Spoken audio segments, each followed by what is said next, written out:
In 2025, a mysterious RR virus profoundly impacted the world, disrupting its tranquility. Approximately two-thirds of the global human population perished due to the devastating effects of this pandemic. The survivors underwent an unusual genetic transformation, enhancing their abilities to an extent. Simultaneously, animals also experienced genetic evolution, rendering them more formidable and resilient, even capable of withstanding firearms and heavy weaponry. These potent mutated creatures began launching assaults on humans, compelling them to abandon their territory by infiltrating it and causing extensive destruction. The animals exerted great effort in their bid to drive the human race to extinction and establish dominance over the world. However, when all seemed lost, a new and superior force emerged, known as the warrior, who could fight these evolved monsters. In 2056, students were doing regular activities at Jiangnan City's Yi'an District 3rd High School. The city had been safeguarded from monster attacks by a protective shield enveloping its perimeter. Luo Feng, an 18-year-old lad in the 12th grade, was on the brink of taking his college entrance exam. Among the numerous students in the high school, one approached Luo Feng. Luo Feng is well known within the school. The student was delighted to engage with him and sought advice on the correct technique for a straight throw. Luo Feng gladly offered assistance and invited the student to visit him anytime at the dojo, mentioning that he could be found there every night. The other students were pleasantly surprised by this exchange, as they had never expected Luo Feng to be so approachable. Luo Feng's friend didn't seem pleased with the conversation. He believed that Luo Feng's abilities far exceeded helping someone with basic skills, considering his remarkable potential at such a young age. However, Luo Feng held a different perspective. He humbly regarded himself as an accomplished student and likened his abilities to those of a security guard when compared to the broader world. Yet, contrary to Luo Feng's modest assessment, his fellow students recognized that he possessed exceptional abilities that set him apart from the norm. Amid their conversation, Luo Feng abruptly halted when he spotted a girl named Shu Xin. Luo Feng felt deeply attracted to her, but he hadn't dared to express his feelings, believing the timing wasn't right. However, his friend held a different view and encouraged him to start a conversation with Shu Xin as soon as possible, pointing out that he might have another opportunity later with the entrance exams approaching. Yet, Luo Feng had his own set of plans. He was determined to approach her when he achieved warrior status. In his mind, he didn't feel entitled to come here now. Luo Feng's plans came as a surprise to his friend. Among the 5,000 students in the high school, there was not a single warrior, so it seemed improbable that Luo Feng would become one. Aware of this fact, deep down, he knew that strength was everything in this world, and to gain strength, it was very much necessary to learn fighting techniques from the epic champions of Raid Shadow Legends. 800 epic champions with 80 million players worldwide playing for free from desktop and mobile is enough proof of the game's legitimacy. Players can group up like Kiss, Marry, and Kill, and choose any 3 epic champions to play with. I personally would choose Rhodos, the Lost Groom, as Kill, since Halloween is coming up. For Kiss, I would go for Maeve. Lastly, for Marry, I would definitely choose Talia, which you would get for free if you scan my QR code or click on my link in the description. And good news for new players, as this October, there'll be treats and tricks for this Halloween. Simply download Raid Shadow Legends using the links below. Copy your in-game player ID, and then venture over to raidyardplayarium.com from October 15th to November 10th. Enter your player ID, then gather your courage, and then venture into the haunted graveyard. Grab a shovel, pick a grave, and start digging, as you'll be in with the chance to dig up some amazing in-game items, and even real-life prizes, ranging from epic and legendary Halloween-themed Raid Champion to Amazon gift cards with a total value of $20,000. If you're an existing Raid player, you can still get involved in this Halloween spectacular. Head to raidyard.playarium.com and you'll find a special promo code that everyone can use to earn a small gift in-game. Consider it our Halloween treat to you. With all these things to offer, use my link in the description or scan my QR code to get insane bonuses. We're talking about an epic champion, Talia, and other amazing things.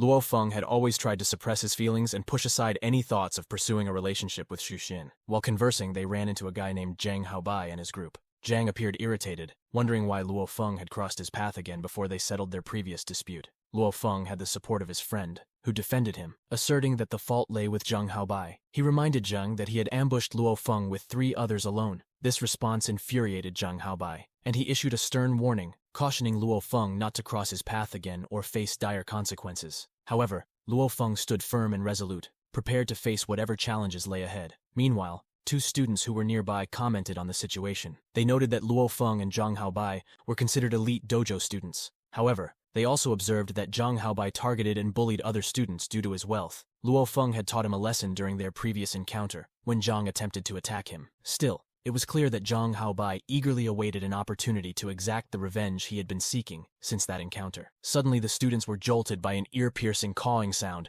sending them running for cover. The source of this unsettling noise was the black-crowned golden eagle, an enormous creature measuring 20 meters in length, with wings harder than diamonds. What made it even more astonishing was its incredible speed, which exceeded 3 times the speed of light. Although protective barriers shielded the city, the eagle possessed such immense power that it could have effortlessly breached its defenses. However, on this occasion, it merely emitted a deafening caw that resulted in the shattering of glass all across the city. A large glass fragment was on the verge of striking Wei Wan, a close friend of Luo Feng. Acting swiftly, Feng managed to seize the glass shard, preventing it from causing harm. He cautioned his friend to exercise caution, emphasizing that he had narrowly avoided a potentially life-threatening situation. Wei Wan shared an intriguing story with Luo Feng, explaining that while this particular eagle was indeed formidable, it had been mysteriously defeated by a warrior in the past. The eagle had once laid waste to an entire city, but the warrior wielded a titanium sword, with which he effortlessly cleaved the eagle in half within seconds. This tale sparked a sense of wonder in Luo Feng about the incredible power possessed by these warriors. He felt a deep desire to become one himself, to confront and combat these malevolent creatures, and ultimately, to work towards saving the world from their destructive influence.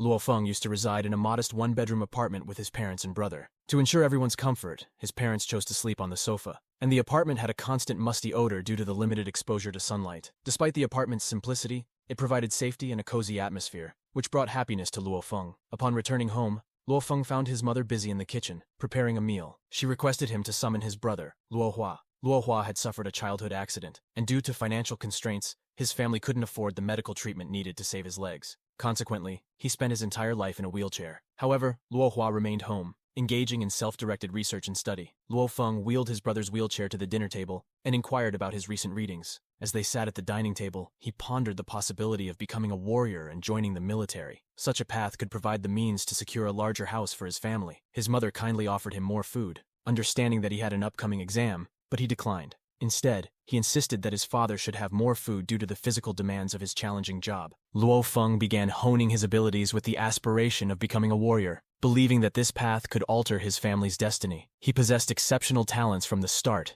and through relentless effort, he steadily moved closer to his objectives. Every day, he diligently trained his running skills, continuously striving for improvement, though he perpetually felt that he could do even better. Luo Feng headed to the dojo to assess his other records and discovered that his punching strength measured 809 kilograms, falling short of the required benchmark of 900 kilograms. While at the dojo, he encountered Brother Yang, who noted that Luo Feng's youth and punching strength above 800 already placed him ahead of many others. However, Luo Feng remained determined to reach the 900 kilograms passing mark. Brother Yang initially believed he had exhausted his potential, but when he demonstrated his punching strength, he exceeded the 900 kilograms threshold. It turned out that he was more rusty than he had thought. On the other hand, Luo Feng sighed and contemplated when he would be able to match Brother Yang's performance. He couldn't help but think that he might tap into his true potential if he could trigger his migraines. Those painful migraines had a peculiar way of leaving him with enhanced abilities, but unfortunately he hadn't experienced one in quite some time. Brother Yang offered encouragement, instilling hope in Luo Feng that he could achieve his goals through patience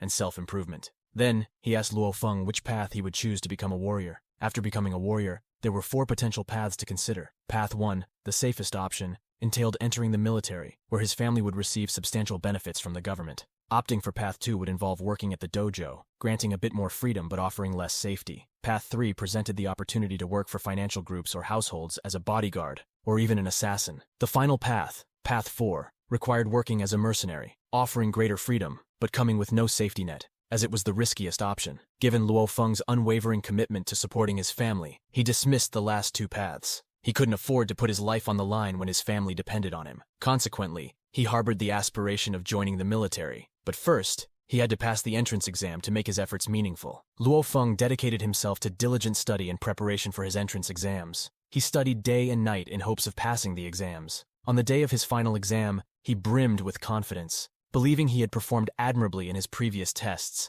and nothing could prevent him from passing. This last exam happened to be in mathematics. As the examination began, a robot distributed the question papers and informed the students that they had a strict 2-hour time limit. They were instructed to press a button when they had completed their exams. Luo Feng carefully perused the mathematics paper and recognized its formidable challenge. Nevertheless, he remained resolute, confident in his ability to conquer it. The mathematics paper took place on the 9th of June, and it proved to be exceptionally challenging, reducing one of the students to tears due to the complexity of the questions. This moment made Luo Feng realize that the paper was indeed difficult. He found himself stuck on 2 particularly tricky questions, and doubts began to creep in. However, his determination remained unwavering. Knowing he had spent extensive hours revising, he believed that with proper time management, he could conquer this demanding paper. Unfortunately, as he grappled with the paper, a sudden wave of excruciating pain coursed through his head. It was the return of his debilitating migraine, and he could do nothing to stop it. The pain became overwhelming, causing him to lose consciousness immediately. The examiners hurriedly approached Luo Feng and summoned an ambulance,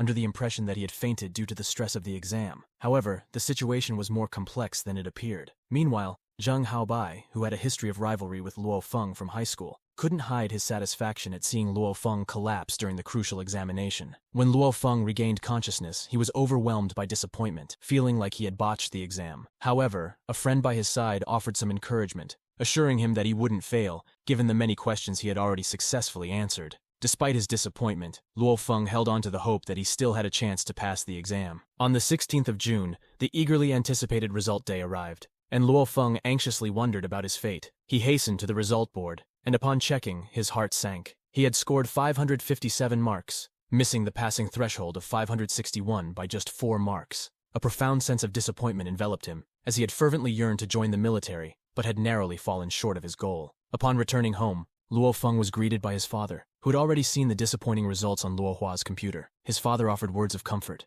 encouraging him not to lose hope. He assured Luo Feng that his failure should be attributed to his migraine, not his abilities. He also emphasized many other promising career opportunities besides the military. However, Luo Feng had a different perspective. He regarded his migraines as a blessing because they enhanced his powers. With this newfound strength, he was determined to excel in the warrior tryouts. He reminded his father that he had come close to passing the last time, and now, with his heightened capabilities, he had an even better chance. His father was pleased with this determination, hopeful their family would soon have a warrior among them if Luo Feng succeeded. On July 1st, Luo Feng found himself at the resting lounge of the Extreme Guild headquarters in Yangzhou City. He had arrived for his warrior tryouts and spotted Brother Yang, who was also attempting the test after a previous failure. Nearby, some individuals disparaged Brother Yang, commenting on his repeated attempts and failures. Yang's anger flared, and he sternly warned those making the comments. A female instructor then entered and began briefing the participants on the test. This part of the examination focused on punching strength. Each participant was required to exert their full force and strike 3 times,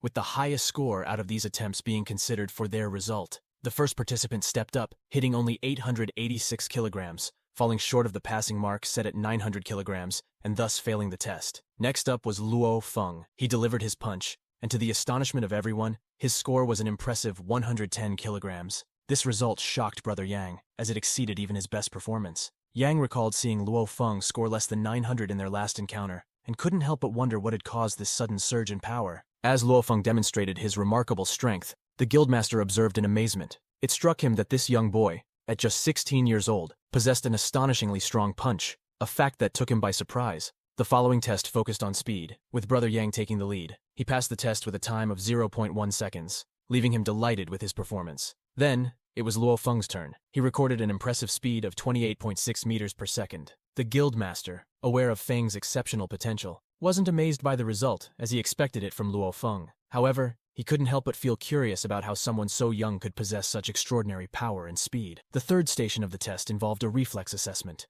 Participants dodged as many bullets as possible within a designated circle with a 1-minute limit. Luo Feng passed the test by evading 28 shots without hitting the red light. Brother Yang also cleared the test, leaving only the actual combat test scheduled for August 1st. After completing the test, a person approached Luo Feng and informed him that the guildmaster was requesting his presence. Completely surprised, Feng followed the individual to the guildmaster's office, eager to discover the reason behind this summons. In the office, Luo Feng was taken aback to find the Extreme Dojo instructor, Jiang Nian, and another person who introduced himself as the Extreme Dojo head guildmaster, Wu Tong. They commended Luo Feng for his exceptional performance in the tryouts, expressing confidence that major dojos would be eager to offer him prestigious positions. Guildmaster Wu Tong then revealed the reason behind their request for Luo Feng's presence. They sought favor from him to join the Extreme Dojo provided he had plans to join a dojo. They also mentioned that every dojo wanted a talent like his on their team, so they offered him first. In return, they promised him a magnificent mansion valued at 300 Huaxia coin in a city like Jiangnan and a substantial income. They also told Luo Feng that they had been impressed by his strengths, so he would become a warrior even before appearing for the actual combat test.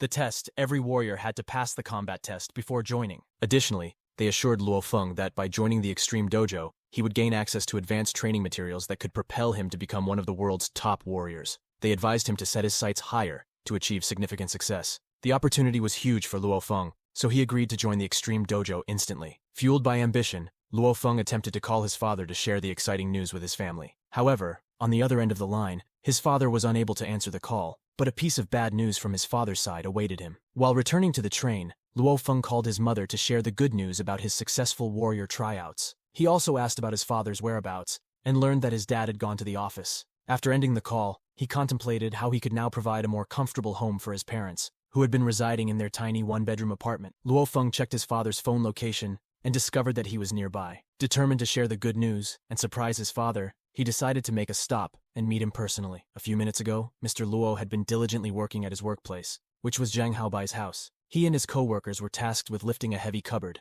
while Zhang Haobai urged them to work quickly and carefully handle the expensive furniture. Exhaustion had settled in, as the cupboard they were stealing weighed at least 1 ton. Mr. Luo communicated with his co-workers, informing them they only had 2 more such cabinets to handle. After completing their task, they planned to take a break and enjoy lunch. On the contrary, Haobai strongly disdained the workers, whom he derogatorily called plebeians, and deemed them utterly useless. Seizing an opportunity, he spotted a crack in the floor and hatched a plan to shift the blame onto the workers, hoping to earn some extra money. Mr. Luo, eagerly waiting for Feng's call, finally received it. However, just as he was about to answer, Zhang Haobai erupted in a fit of shouting, directing his anger at Mr. Luo and the other co-workers. He accused them of causing the crack and threatened to file a complaint with their company regarding their negligence. Mr. Luo and his colleagues knew that the crack had existed before their work began, and they were being falsely accused. However, they also recognized the precarious situation they were in. Without any evidence to defend themselves, they knew they would likely be blamed if Haobai reported the incident to higher authorities.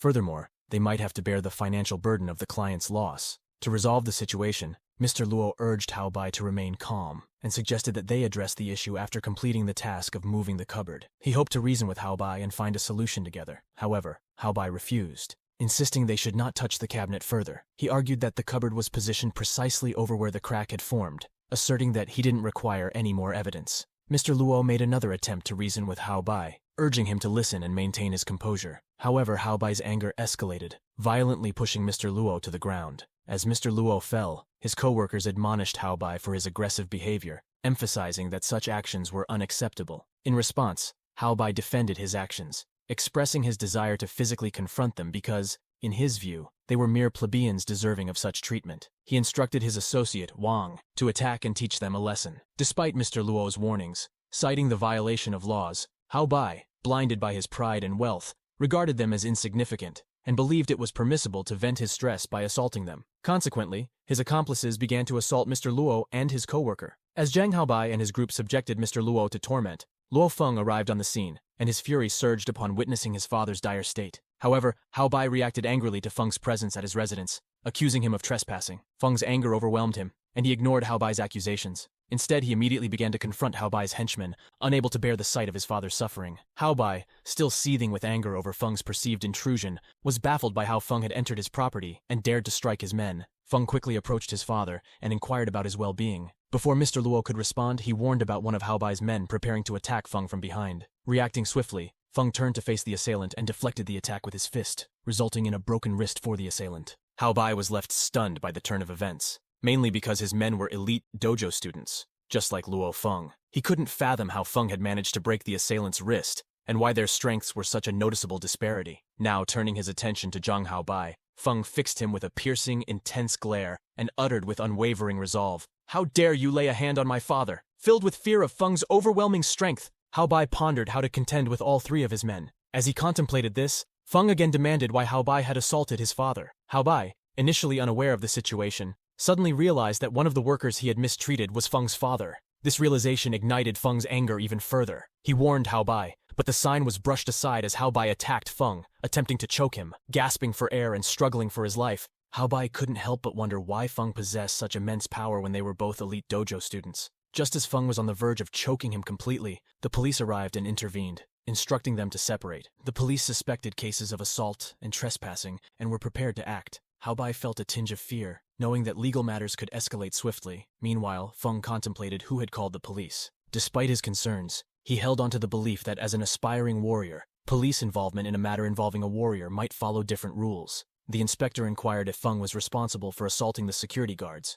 Feng candidly admitted to having beaten them all. which led the inspector to label him as an aggressive young individual. Mr. Luo's co-worker interjected, asserting that the security guards deserved the beating they received. However, Mr. Luo hushed him and informed the inspector that Luo Feng had no connection to the incident, emphasizing that the fault lay entirely with the security guards. The inspector assured them that he would conduct his investigation and that there was no need for further explanations. He then instructed Feng to accompany him to the police headquarters for further proceedings. Mr. Luo offered assurance to Feng, promising he would secure his release and advising him not to worry. Just before departing, Feng revealed to his father that he had successfully passed the warrior tryouts. This news filled his father with hope, as he believed that the positive development in Feng's life might lead to the dismissal of his case. Feng explained that he would officially become a warrior in a few days, at which point the police would have to transfer his case to the base's security bureau. He anticipated only a few days' detention and urged his father not to fret, assuring him that everything would be back on track shortly. He emphasized that the police had no authority over the warriors, providing further reassurance. Subsequently, the police transported Luo Feng to the Jiangnan City Police Headquarters for further investigation. As he was held in custody, the investigators couldn't help but speculate on his remarkable willpower. Unlike others in the cold cell, who often sneeze or tremble in fear, Feng remained unaffected. One of the male investigators remarked that Feng's resilience might stem from his inexperience, suggesting that he should personally conduct a more thorough interrogation to uncover the truth. The investigator entered the cell and directed a flashlight into Feng's eyes. He informed him that the 3 security guards and Zhang Haobai had given statements against him, putting him in a precarious situation. He then offered Feng an opportunity to defend himself, but Feng remained silent. Perplexed, the investigator pressed Feng to speak up in his defense. As expected in a typical interrogation, he laid out the charges against Feng, including allegations of beating the 3 guards and breaking their ribs. Feng's response was straightforward. He retaliated because they had assaulted his father. The investigator left the cell with nothing more to ask, advising Feng to behave. He then confided in his female co-investigator, characterizing Feng as a rugged case proving challenging to crack. Upon transfer to cell 299,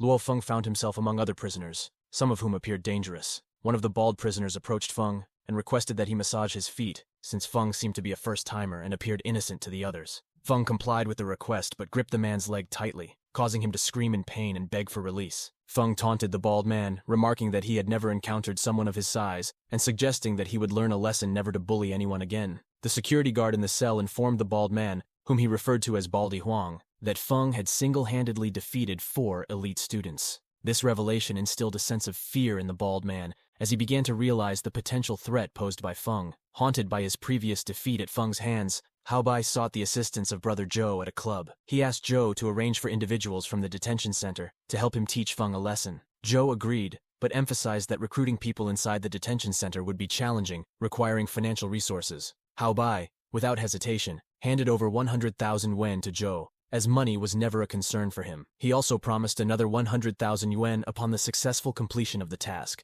This substantial sum of money left Zhou quite content, and he inquired about what he needed to do to Feng. Haobai's response was chilling. He wanted them to break one of Feng's legs and one of his arms. With determination, brother Zhou assured Haobai that he would complete this gruesome task within 3 days. During the prison's curfew hours, Feng meditated and absorbed cosmic energy when everyone else was asleep. When the pandemic struck, individuals suffering from the RR virus started producing antibodies against it, leading to a unique evolutionary process in their bodies. Once their genes had evolved to a certain extent, their bodies would naturally absorb cosmic energy to enhance every cell. This resulted in bones stronger than diamonds and extended breath-holding capabilities underwater. In essence, cosmic energy had the potential to fortify the human body, but only those whose physical abilities had evolved to a warrior's level could harness this energy. Individuals could employ the sky-facing 5-heart training techniques to access cosmic energy to cultivate their genetic energy origin. For the majority, the initial training session proved challenging, as not everyone could sense the presence of cosmic energy despite it being omnipresent.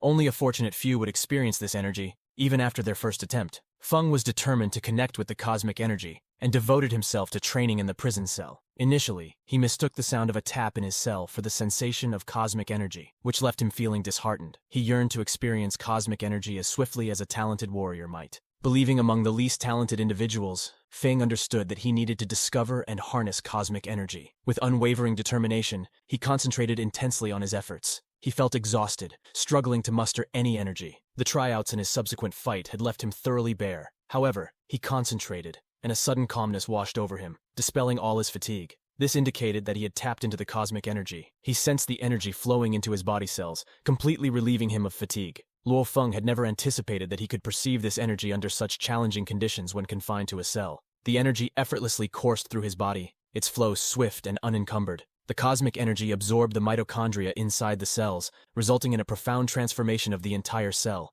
These cells began to divide, going from 1 to 2, and merging from 2 to 1. Simultaneously, deep within Luo Feng's mind, a significant change was occurring, unbeknownst to him. While in training, he remained unaware of this unfolding transformation. Feng dedicated the entire night to his training. When morning arrived, he found himself still full of energy and devoid of sleepiness. He believed he now possessed greater strength and power, thanks to the newfound energy coursing through his body. He was confident that his punching power had increased to 1,500 kgs, and he was sure he could pass the upcoming combat test. His determination was unwavering as he set his sights on buying a new home for his family. Feng received his prison meal, which he found revolting, far from what a typical person would eat. Nonetheless, he consumed it to fuel his training for another night. As he ate, he observed 2 prisoners engaged in a brawl nearby. He suspected it was a prison fight, but he decided to avoid it because he had an upcoming combat test scheduled for next month and didn't want to get involved in any trouble. While Feng was seated, a man approached and requested to sit with him. Feng wondered why, given that there were plenty of empty chairs around. Suddenly the man yelled,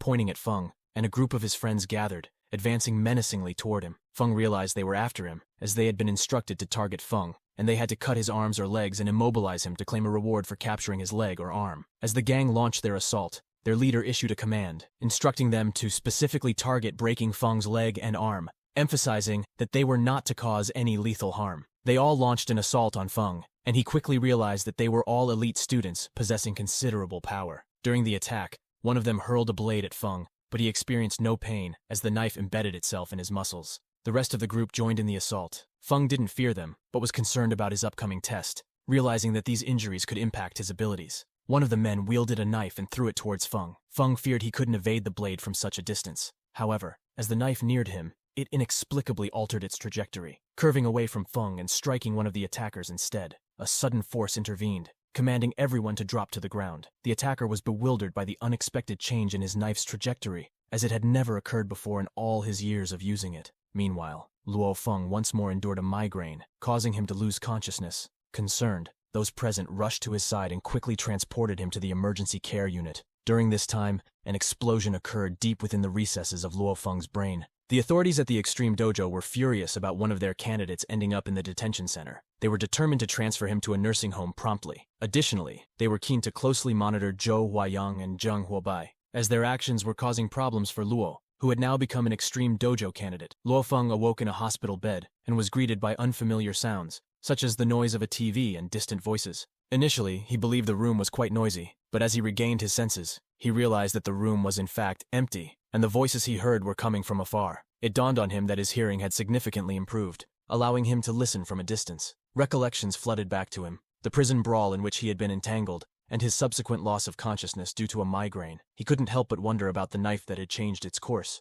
sparing him from harm. Upon waking, Luo Feng sensed a peculiar energy coursing through his body and the environment around him. An unusual sensation of control over everything, including the furniture in his room, enveloped him. He peered at his hand and attempted to raise the table with a gesture. To his astonishment, merely lifting his hand caused the room's furniture to begin levitating. As Luo Feng witnessed this remarkable display of power, he realized he had acquired spiritual abilities far surpassing his physical capabilities. Gazing out the window, he used his newfound power to lift a sizable iron spike effortlessly and directed it to strike the roof of the nursing unit. To his amazement, this feat was achieved within mere seconds, confirming that he had gained psychic abilities that allowed him to manipulate objects with the power of his mind. Curious about his newfound ability, Luo Feng turned to the internet for answers and discovered that what he possessed was psychic power. This extraordinary power allowed individuals to manipulate objects solely with the power of their minds. Moreover, he learned that these powers had been enhanced after the RR virus outbreak, allowing individuals to use telekinesis to control objects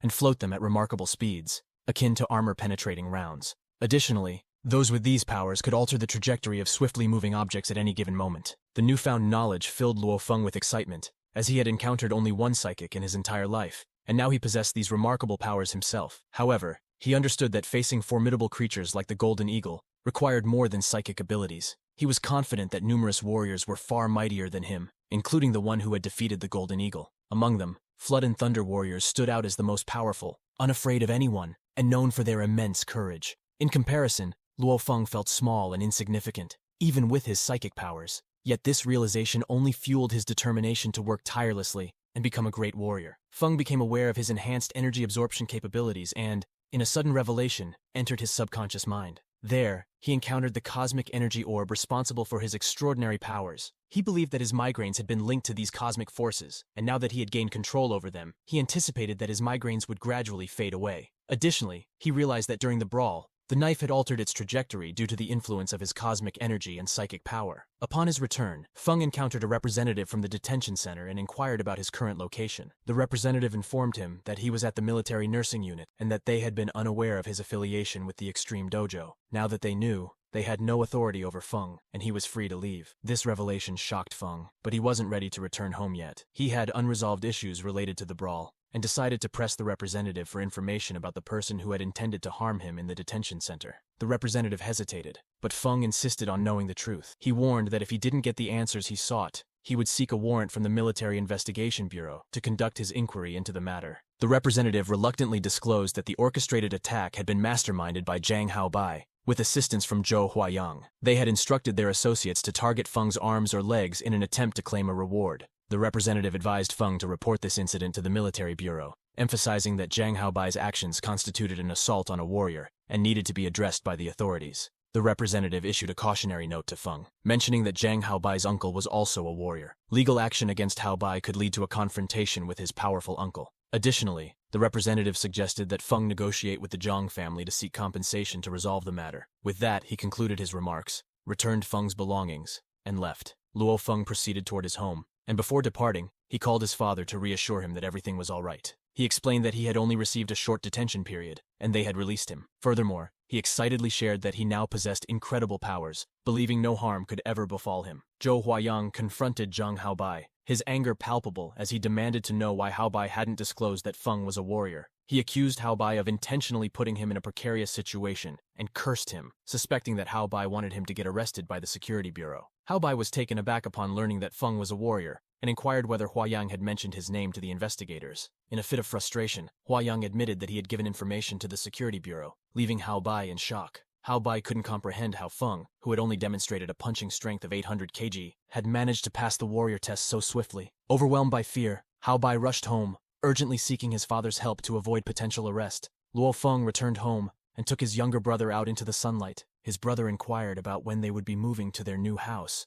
to which Luo Feng replied that the move would happen soon, granting them unrestricted access to sunlight throughout the day. Moreover, their parents would each have their rooms, eliminating the need to sleep on the sofa. While strolling with his brother, Luo Feng unexpectedly encountered Zhou Huayang, who requested a moment of his time with a seemingly pleasant tone. Feng realized he was face to face with the mastermind behind the prison attack, and was already aware of the purpose behind Huayang's visit. Zhou Huayang apologized to Luo Feng, explaining that he had followed orders without direct involvement. He urged Feng to consider letting go of the issue, and as a gesture of goodwill, he offered him a card loaded with 1 million Huaxia coins. Luo Feng was taken aback by the generous offer, having never seen such a substantial sum of money in his entire life. Reflecting on his potential future earnings at the Extreme Dojo, Feng contemplated accepting Zhou Huayang's offer, recognizing that Zhou was merely a middleman in the situation. Consequently, Feng agreed to take the card, and Zhou assured him of his assistance should he encounter any challenges in the city. As Zhou Huayang departed, Luo Feng handed the card to his brother, who was filled with amazement. Luo Feng explained that his brother could invest the money, as he had a business-oriented mindset, but needed more capital for such investments. His brother eagerly accepted the card, determined to use his business acumen to multiply and triple the amount. Zhang Nan, the Extreme Dojo Guildmaster, grew increasingly bored and lonely in his position at the top. His role as an instructor had become monotonous, and he hadn't engaged in monster hunting for a considerable amount of time, which left him feeling unfulfilled. While he held a prestigious and authoritative position with all the perks for his family, it was a relatively safe job. This lack of risk and excitement disappointed him, as he had always yearned for more adventure. Curious about Luo Feng's activities, Zhang Nian inquired about him, and learned that he was a newcomer who had been presented with a proposition by Wu Tong. Zhang Nian could have appeared more impressed by Luo Feng. He had encountered many young and diligent individuals before, but they seemed to possess a different potential than the older, seasoned warriors of the past. Zhang Nian believed that the modern human race had grown weaker over time, and this skepticism made him cautious in his assessment of newcomers like Luo Feng. Feng, on his part, considered himself to be similar to those diligent kids from the past, but he felt that he had transcended their level now that he possessed genuine powers. As he practiced, the Guildmaster suddenly noticed Feng wielding the 101 kg 2nd Series combat sword confidently. This left the Guildmaster astonished, as it was uncommon to see such a young individual like Feng using such a heavy and advanced sword easily. Even intermediate warriors often struggled with blades of this caliber. To confirm Feng's abilities, the guildmaster requested him to strike a target. Feng's strike registered an astounding 3,109 kilograms, a remarkable feat. Furthermore, Feng achieved a speed score of 58 meters per second in the speed test and aced the reflex test. Impressed by these extraordinary results, the guildmaster decided to recruit Feng into the Extreme Dojo. He saw this as a valuable addition to the dojo that would enhance his legacy. It had been a long time since he had been able to bring in such a potent contribution. Recognizing that Feng had acquired sonic energy, the first step toward becoming a warrior, the guildmaster viewed him as a prodigious talent and a potential asset to the warrior community. Impressed by Luo Feng's exceptional talent, the guildmaster extended a direct invitation for him to join the Extreme Dojo as a warrior, bypassing the need for a combat test. He recognized Luo Feng's extraordinary potential and was determined to secure his membership before other dojos could do the same. To entice him, Jiang Nian offered Luo Feng an initial fund of 20 million, along with a mansion. Additionally, he proposed an extra 50 million to purchase swords and other training materials. These offers were exceedingly generous for a newcomer, but they reflected the guildmaster's belief in Luo Feng's unparalleled potential, and he was willing to invest heavily in him. Luo Feng accepted the offer without any hesitation. As soon as he did, Jiang Nian swiftly ushered him toward the headquarters, not allowing him to return the sword to the armory. Despite the significant cost, Jiang Nian even arranged for a special train to expedite their journey to the headquarters. He was in a hurry, determined to maintain a formidable warrior candidate like Luo Feng. The Extreme Dojo headquarters was an expansive facility with various floors catering to different classes of warriors. Floors 2 to 9 were allocated for soldiers, while floors 10 to 19 were reserved for general class warriors. Luo Feng found this classification system fascinating, and the guildmaster elucidated that they categorized warriors into beginner, intermediate, and advanced classes based on their skills and abilities. Considering Luo Feng's exceptional talents and young age, the guildmaster assigned him to the middle warrior class. Jiang Nian intentionally referred to Luo Feng as a newbie, believing praising him excessively might lead to arrogance.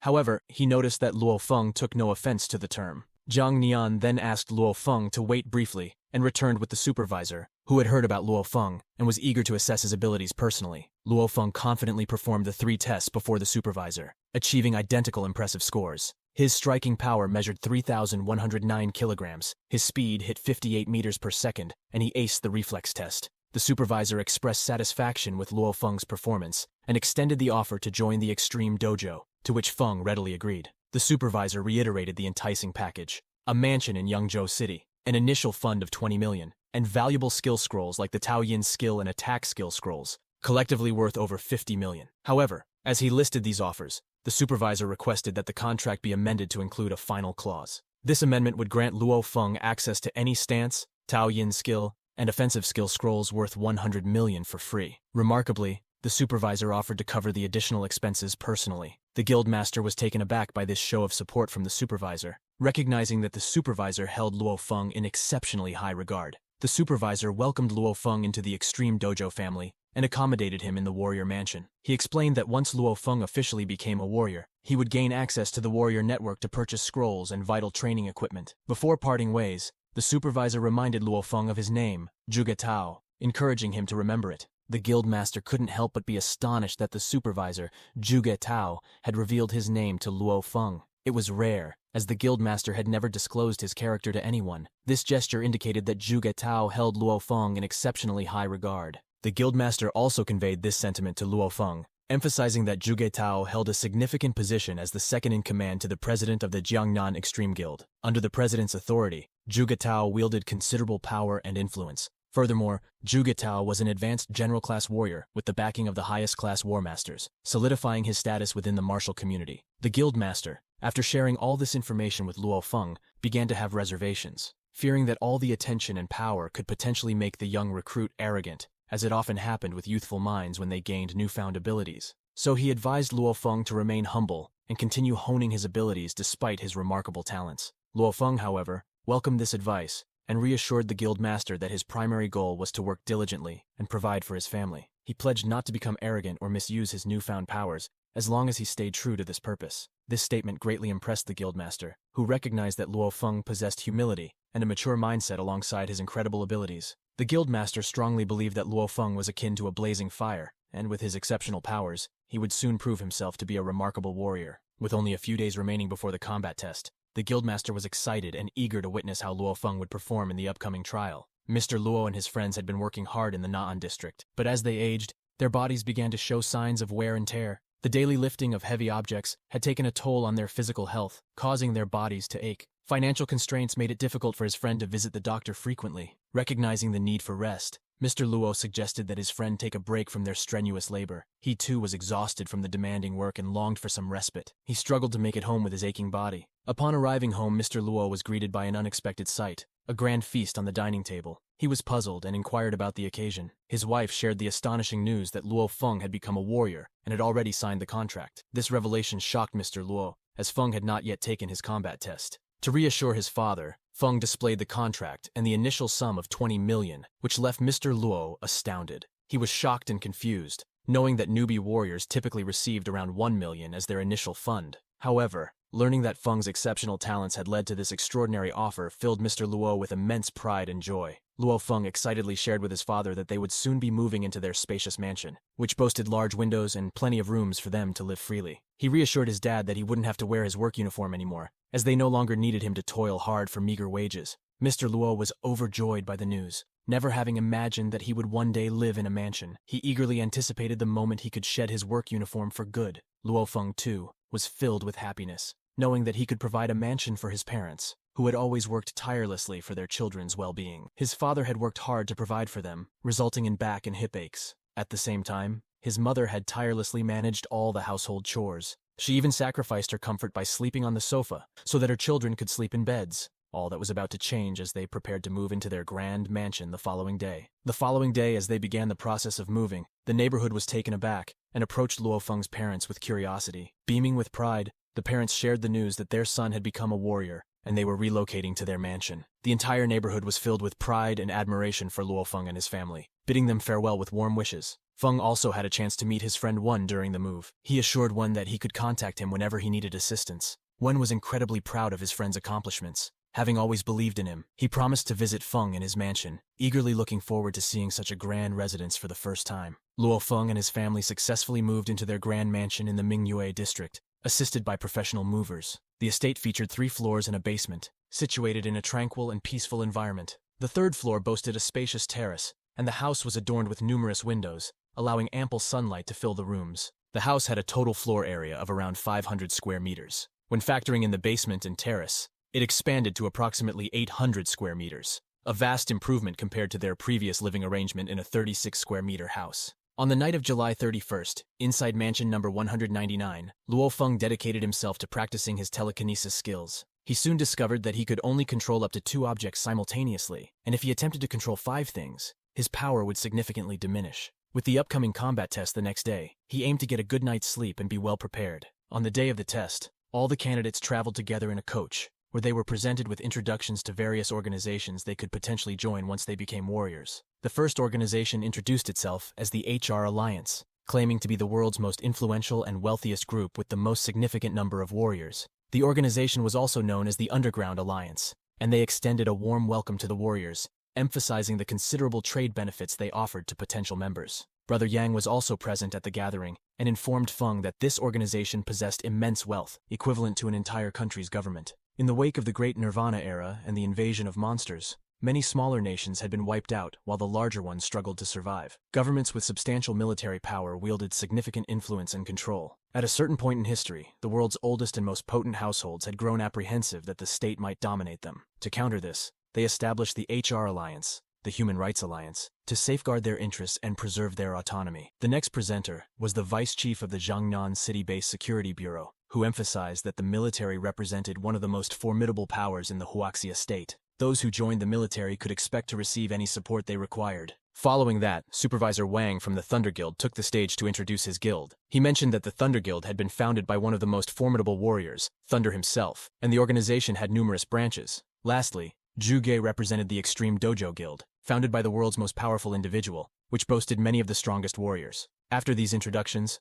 all the candidates speculated where they might be selected to join. Brother Yang expressed his desire to join the Extreme Dojo Guild, citing that many of his seniors were part of the guild, and Luo Feng was a member. He pointed out that by joining the Extreme Dojo Guild, he could undertake missions from the Underground Alliance and enjoy the privilege of purchasing training materials. Curious, Feng inquired about the number of candidates participating in the combat test. To which Brother Yang replied that there were thousands of candidates vying for the opportunity. The coach stopped at the northern military zone of Jiangnan City, where the warrior combat test was scheduled. 1,680 candidates had gathered there to undergo their warrior combat test. The instructors hoped that most of these candidates would successfully pass the examination and, most importantly, that they would emerge from the test alive. The military zone was heavily secured, and Luo Feng couldn't help but speculate that this tight security was in place to protect against potential monster attacks, known to occur once someone left the city base. Upon entering the zone, the candidates could hear the distinctive cawing sounds of golden eagles, signaling that they were now outside the safety zone. The candidates were provided with their combat attire, combat boots, communication watches,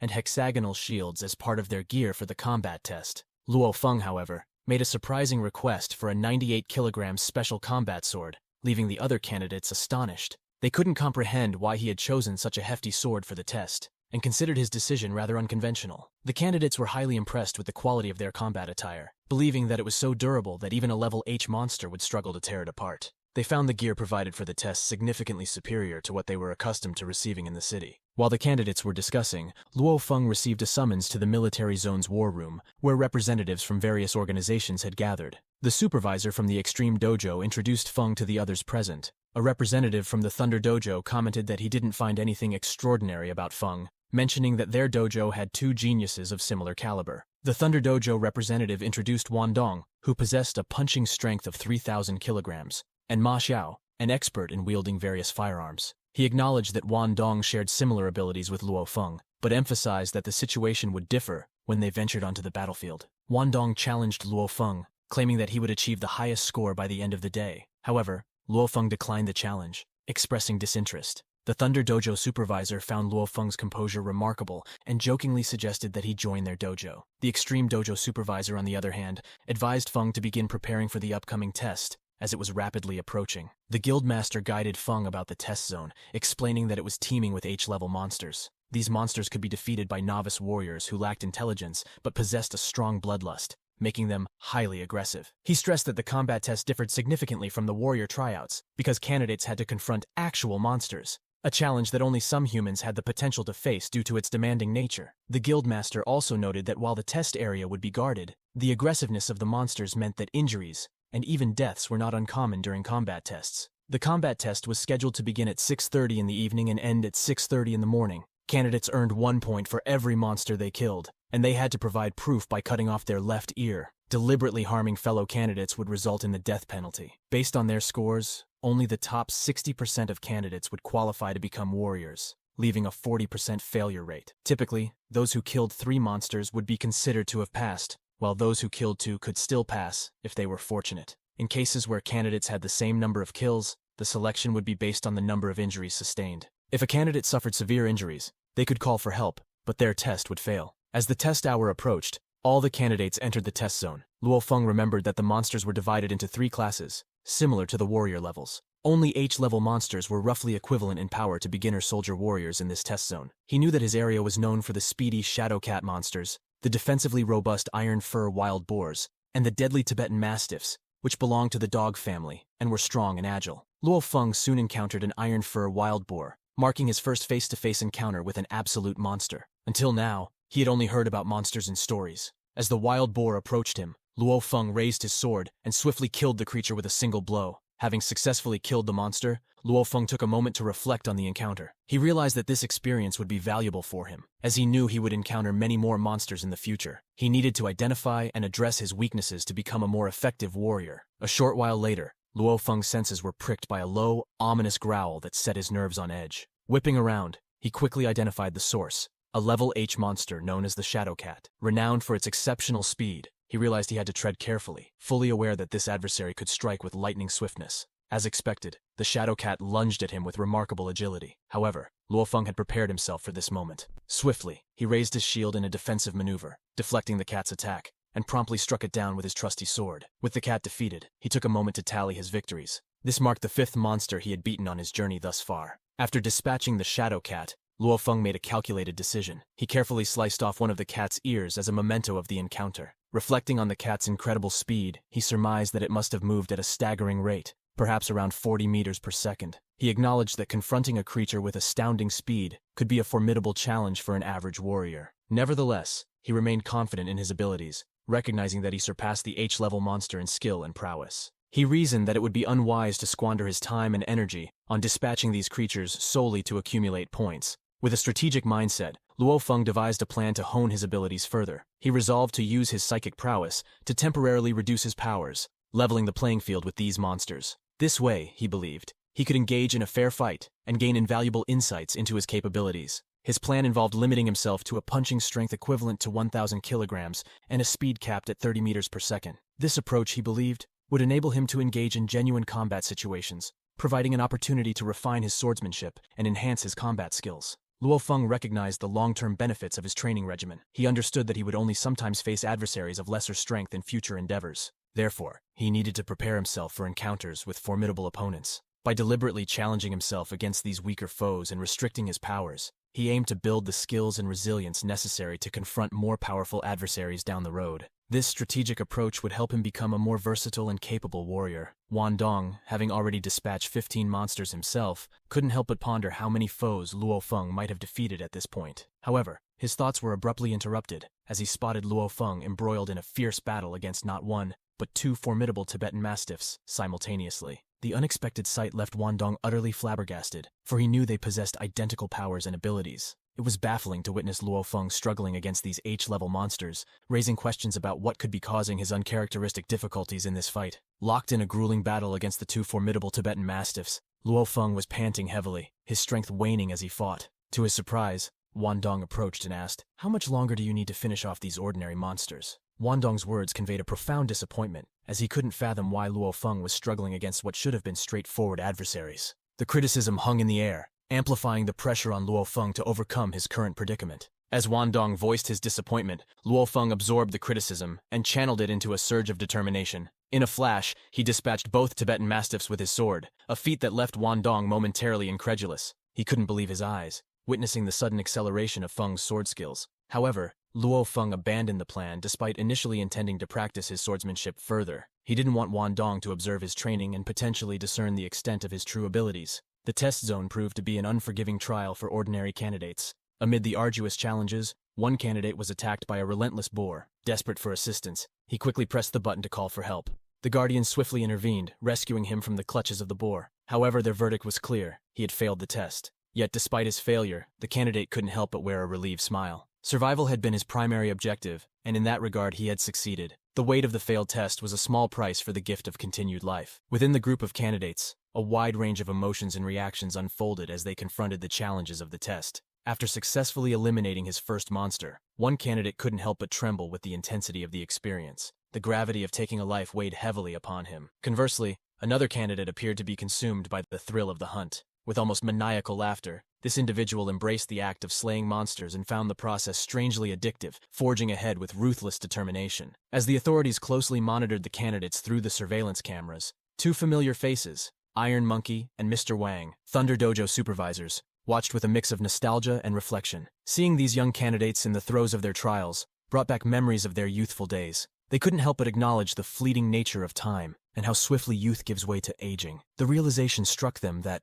in the blink of an eye, youth's vibrant energy and boundless potential could transform into the wisdom and experience of age, a poignant reminder of the relentless march of time. Amidst their conversation, Iron Monkey and Mr. Wang were abruptly interrupted by an astonishing scene on camera number 21. Their attention was drawn to Luo Feng, who was engaged in a staggering battle against 5 Tibetan mastiffs, a daunting challenge for any candidate. With bated breath, they instructed the surveillance crew to lock onto the feed and zoom in for a closer look. In seconds, Luo Feng executed a series of precise movements that left both Iron Monkey and the Thunder Dojo supervisor dumbfounded. He deftly dispatched all 5 Tibetan mastiffs, showcasing skill and precision that left an indelible impression on their minds. The shock and awe of witnessing this remarkable feat lingered in the air, altering their perception of Luo Feng's abilities. The Thunder Dojo supervisor had been thoroughly impressed. He had never witnessed a 16-year-old display such astonishing powers before. His belief in the kid's potential for a remarkable future was unwavering. On the other hand, Iron Monkey found himself in sheer disbelief upon learning the kid's age. He couldn't resist asking, "Do you know he's just 16?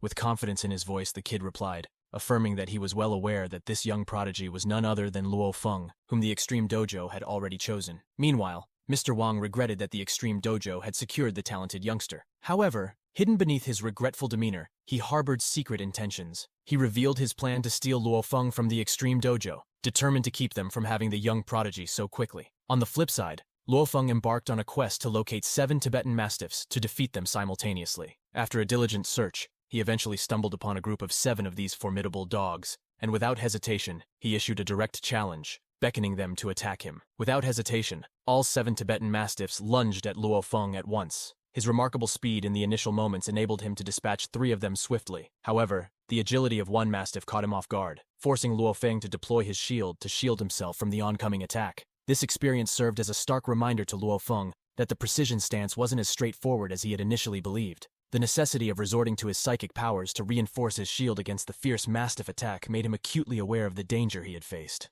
Without this added protection, he might have met a grim fate, or at the very least, sustained severe injuries. Nevertheless, amidst this realization, a sense of contentment washed over him. After a dedicated practice night, he recognized his significant progress in martial arts skills. After a brief interval, an announcement reverberated through the testing area, signaling the conclusion of the test. All candidates were instructed to cease their efforts and return, submitting their respective kill counts. The solemn reality became evident as it became apparent that several candidates had lost their lives during the examination, casting a pall of sadness over their surviving peers. Luo Feng encountered Brother Yang and inquired about how the test had gone for him. Brother Yang responded, stating that he had managed to defeat 3 monsters and expressed his hope that this would be enough to pass the test. To Brother Yang's astonishment, when Luo Feng submitted his count, it stood at an impressive 36 kills, securing his passage. Unable to contain his amazement, Brother Yang dubbed Luo Feng a genuine madman, acknowledging the immense difficulty in taking down those monstrous adversaries. The gathered candidates were equally astounded by Luo Feng's remarkable achievement,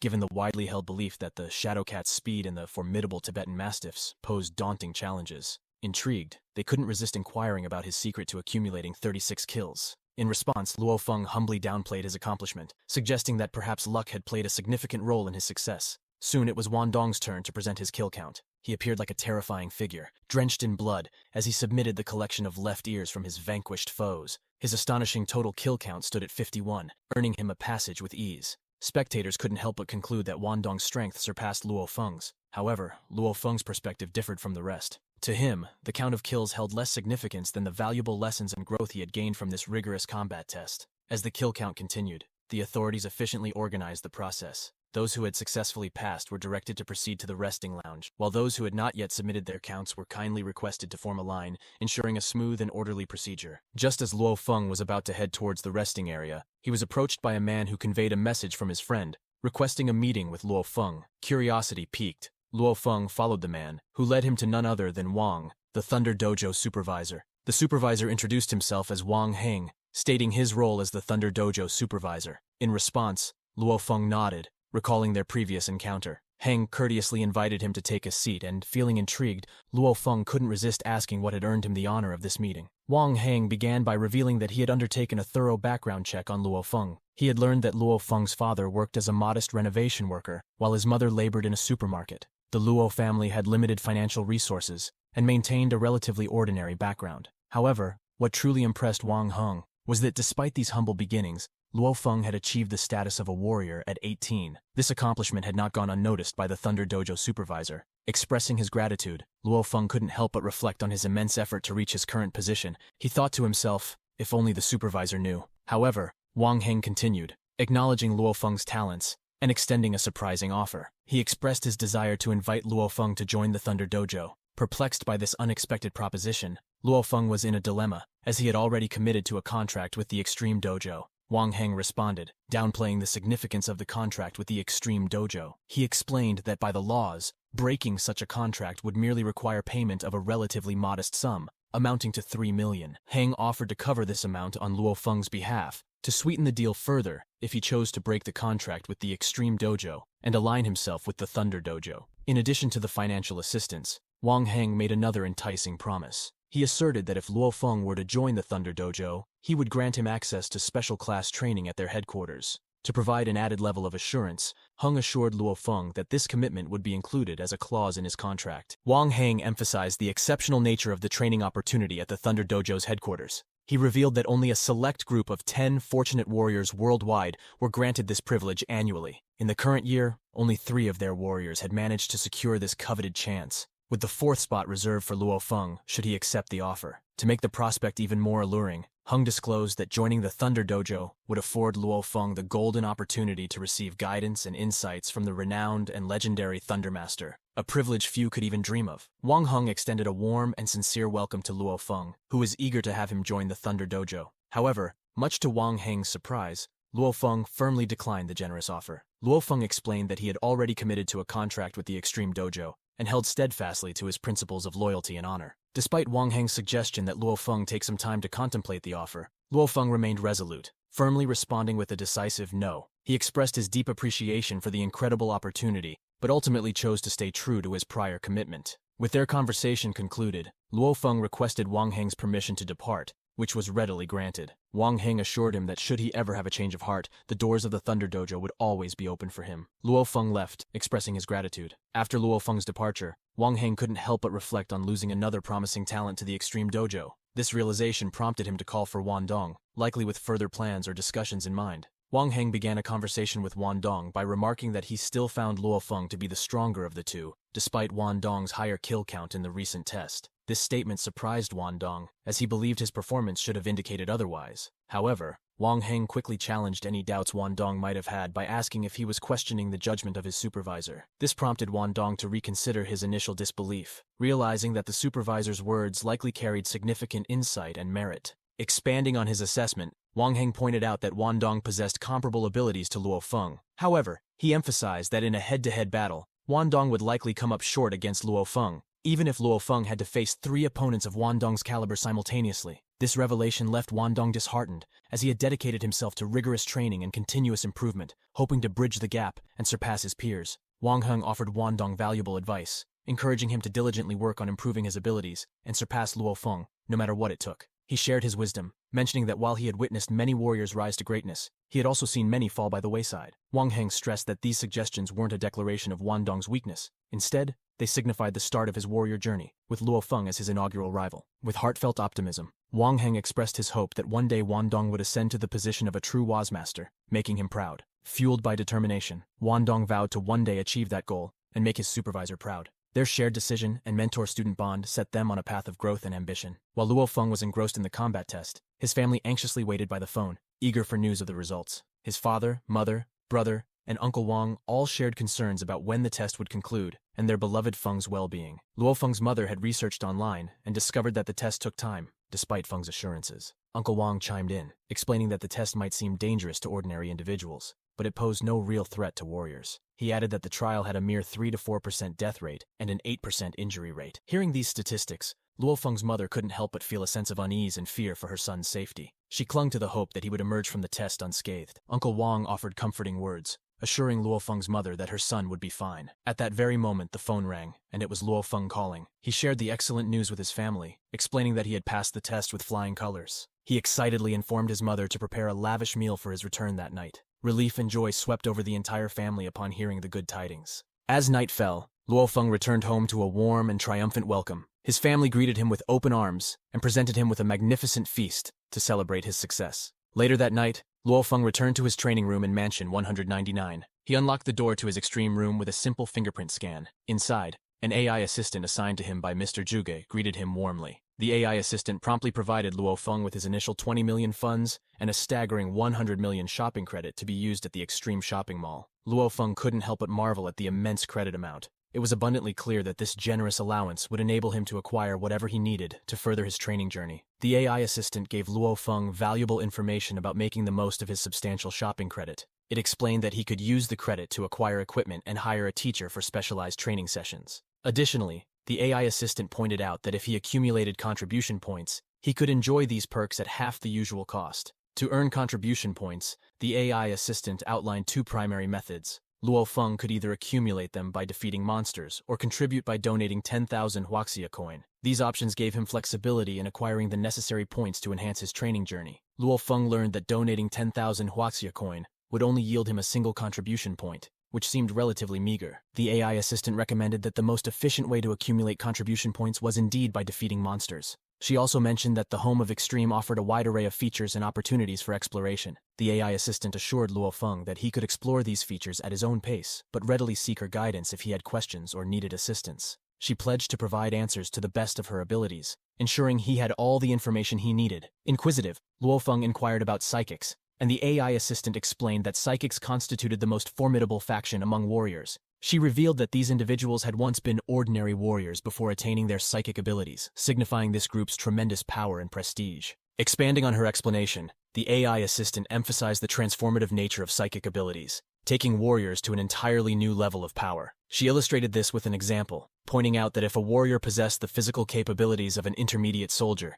their psychic abilities would be at the advanced general level. Furthermore, the AI assistant highlighted one of the distinctive features of psychics, which was their ability to manipulate objects through psychic means and even launch psychic attacks, making them a truly formidable force to contend with in the world of warriors. Continuing her explanation, the AI assistant clarified that psychic abilities were innate and couldn't be enhanced through training in the conventional sense. Instead, warriors could train to increase the output of their psychic abilities, aligning it with their body's threshold, by tapping into and unleashing the latent psychic energy hidden within their subconscious minds. This distinction underscored the unique nature of psychic powers and the necessity for a different approach to harness their full potential. The AI assistant further elaborated on the psychic energy hidden within the subconscious, explaining that it manifested in 3 distinct forms. Some individuals possessed psychic power in a gaseous state, while others had it in a liquid form. However, the most esteemed and potent level of psychic energy existed in a solid form. Those who attained this solid state were revered as the most formidable among psychics. The ultimate goal of a warrior's psychic training was to absorb and harness all of this solid psychic energy, marking the completion of their training and signifying their ascent to the highest echelons of psychic power. Upon learning about the various forms of psychic energy and realizing that he possessed a solid sphere in his subconscious, Luo Feng couldn't help but feel fortunate. He now understood that he had the most potent form of psychic energy. This newfound knowledge shed light on the mysterious migraines he had been experiencing. Luo Feng began to connect the dots, recognizing that his body might not have been prepared to absorb all the energy he possessed, leading to headaches and discomfort. With this revelation, he felt he had finally found the answers to his questions regarding cosmic energy, opening up new possibilities for training and growth. The AI assistant continued her guidance, explaining how Luo Feng could wisely spend his money at the shopping mall. She emphasized that the most crucial areas to invest in were stances, offensive skills, and Tao Yin skills. Tao Yin skills, she elaborated, were pivotal for determining how a warrior would channel their cosmic energy, influencing the method and rate of energy utilization. These skills, in turn, played a supporting role in enhancing both stances and offensive abilities. The AI assistant stressed that Luo Feng should prioritize allocating his funds to these 3 categories, paramount for developing any warrior. The AI assistant invited Luo Feng to explore the shopping mall's offerings. She explained that numerous tomes were available for perusal, encouraging him to look and consider their potential benefits. Curious and eager to make informed choices, Luo Feng searched for the most valuable tomes the mall offered. He sought to understand the range of available knowledge and associated costs to make the best decisions for his training and growth. Luo Feng came across the first time, authored by the Thunder Master, which delved into sword skills. The full 9-tier Thunder Sword skill was priced at a staggering 100 billion. However, for those who wished to acquire only the first 3 tiers, the cost was approximately 200 million. A special discounted rate of 100 million was available for first-time buyers, offering a more affordable entry point into this valuable knowledge. The AI assistant offered a word of caution, explaining that the 9-tier Thundersword skill was exceptionally challenging to train. Many warriors who attempted to master it struggled even to grasp the fundamentals of the first tier. However, she also noted that those who managed to overcome these challenges and master the Thundersword skill had become immensely powerful. Luo Feng couldn't help but ponder the incredible potential of a warrior who could successfully wield the 9-tier Thundersword. He believed such a warrior would become virtually unbeatable, as few opponents could easily beat them. The AI assistant provided Luo Feng with further information, explaining that the set of sword skills authored by the Thunder Master encompassed not only sword techniques but also included Tao Yin skills, offensive skills, and stances. This comprehensive package emphasized the importance of careful consideration before making final decisions. Luo Feng realized that he needed to weigh all these elements to determine if this tome aligned with his training goals and needs. Luo Feng couldn't help but think about his family, for whom he had worked so hard. However, he also recognized that they could continue to lead a comfortable life in their mansion. His journey as a warrior had only begun, and he understood that achieving invincibility required dedicated training, starting with the sword skills. Determined, he decided to invest in sword training at any cost, as it was a vital step towards realizing his goal of becoming an unstoppable warrior. After careful consideration, Luo Feng made his decision. He pressed the button and purchased the 3-tier Thundersword skill with all the available funds. With this significant investment, he was left with just 20 million of his initial funds, which he intended to allocate towards acquiring other essential equipment and weapons for his training journey. Luo Feng added various items to his cart, including weapons, a shield, combat attire, a communication watch, and throwing knives. However, he was taken aback when he saw the final price, which exceeded his initial budget by a significant margin. He was surprised, considering he had only included essential equipment in his selection. The AI assistant stepped in to clarify the situation. She explained that these weapons were far from ordinary, designed explicitly for warriors to confront formidable adversaries. Some monsters resisted conventional missiles, but a warrior's cold weapon could defeat them. The quality and effectiveness of these weapons justified their higher price tags, emphasizing their importance for a warrior's success. Acknowledging the assistant's wisdom, Luo Feng conceded that he had underestimated the importance of quality equipment. Despite the budget constraints, he took pride in the fact that he had successfully acquired the 9-tier Thunder Sword. Confident in his abilities and network, Luo Feng believed that someone within his contacts could provide him with the necessary funds to secure the additional equipment he needed to become a formidable warrior. Luo Feng received a call from the guild master, who informed him that Zhang Haobai wished to speak with him. The guild master explained that Zhang Haobai's uncle, Zhang Zehu, a warrior from the Thunder Dojo, desired a private conversation to address specific matters. While warriors were primarily tasked with confronting and battling monsters outside the city, the general public held them in high regard, recognizing their value as precious resources. In adherence to the established rules, warriors had the privilege of convening and resolving their disputes through internal negotiations, allowing them to address matters within their ranks. The guildmaster guided Luo Feng, explaining that since Zhang Haobai was considered a civilian, the customary compensation amount, as per the past negotiations of the Extreme Guild, was limited to 5 million. However, considering Luo Feng's exceptional value as their most esteemed warrior, the guildmaster suggested he should aim for higher compensation, offering a minimum of 10 million. With these considerations in mind, the guildmaster arranged the meeting for the following day, to be held at the Extreme Guild, where Luo Feng would have the opportunity to negotiate with Zhang Haobai and his uncle. Zhang Haobai found himself deeply apprehensive about the upcoming negotiations. He strongly desired his uncle, Zhang Zehu, to resolve the matter decisively. The incident had left him in constant fear, dreading that individuals from the security bureau might arrest him during the night, further heightening his anxiety and apprehension. Zhang Haobai's father expressed his primary concern for their son's safety, indicating they would endure losses if he remained unharmed. However, Zhang Zehu was consumed by anger and frustration, unable to comprehend why the newcomer, Luo Feng, would dare to challenge him. He believed that Luo Feng had thus far faced only weaker monsters, and was recklessly provoking someone as formidable as himself, likening it to challenging a mountain-conquering tiger. His fury was palpable, and he couldn't fathom the audacity of the situation. Observing Zhang Zehu's confidence in handling the situation personally, Zhang Haobai's father felt relief. He trusted his brother's capabilities,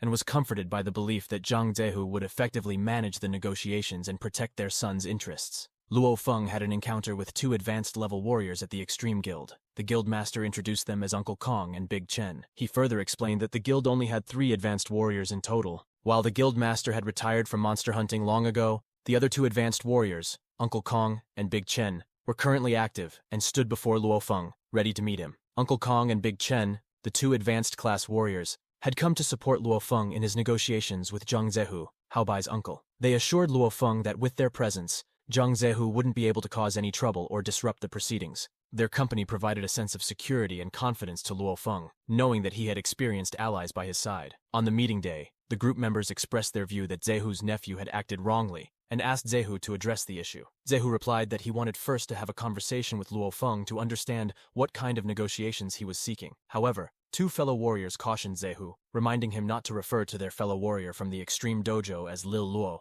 as he was also a warrior, and should be treated with respect. Luo Feng then spoke up and expressed his feelings to Mr. Zehu. He acknowledged that he felt a bit uncomfortable with his fellow warriors having to defend him. He didn't mind Zhang Haobai's plan to break his legs and arms. However, he couldn't overlook that Haobai had attacked his father, which he couldn't forgive, and it was like issuing a death wish. The meeting members were impressed by Luo Feng's courage, and Zehu couldn't help but feel intimidated by his determined demeanor. Zehu asked Luo Feng about his intentions moving forward. Undeterred by Zehu's anger, Luo Feng stated that he required 50 million HXC as compensation for the incident. He further emphasized that if he received the money, he would be willing to let bygones be bygones. Zehu was visibly angered by Luo Feng's request for 50 million HXC and accused him of being arrogant and greedy. The meeting members had mixed opinions, some considering the demand reasonable and others thinking it was too high. The negotiation was crucial, and it remained to be seen how it would unfold. Zehu countered Luo Feng's demand by offering 5 million HXC as compensation and warned that not accepting it would be seen as an insult. The negotiation was intense, as both parties stood their ground on their respective offers.